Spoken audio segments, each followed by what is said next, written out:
5, 10 years ago, something would happen and the public just wouldn't know about it until somebody physically published it, like a newspaper or or maybe even a website. But now it's news is instant. Like something happens and the whole world will know within 10 minutes. And everybody is a reporter, which is the whole citizen journalism thing.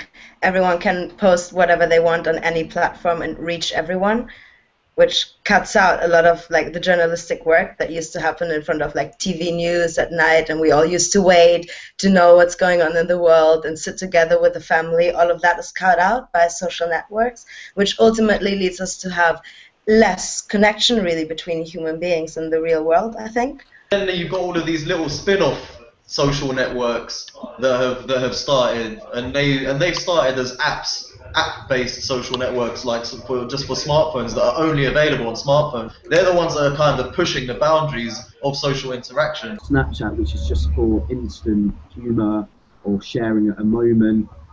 We've got Tinder for dating. We've got Instagram for photos.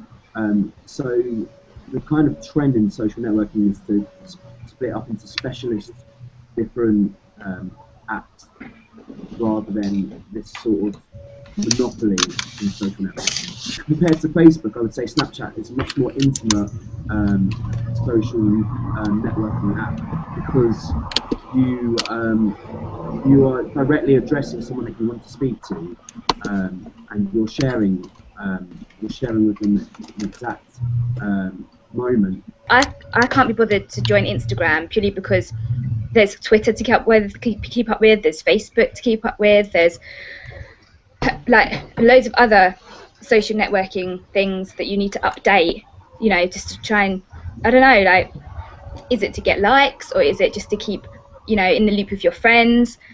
I think there is going to be a time when there are too many spin-offs. I mean, I could like something, but what does that mean? What does a like mean now?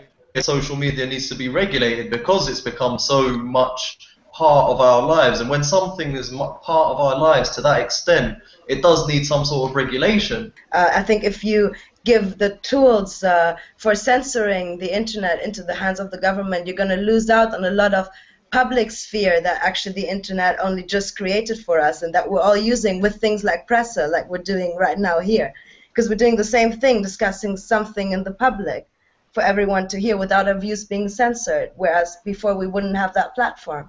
We're going to get microchips in our eyes and and screens on the walls whenever we wake up in the morning. It's going to help us decide what to have for breakfast and what to, it's just going to be escalated through advances in technology.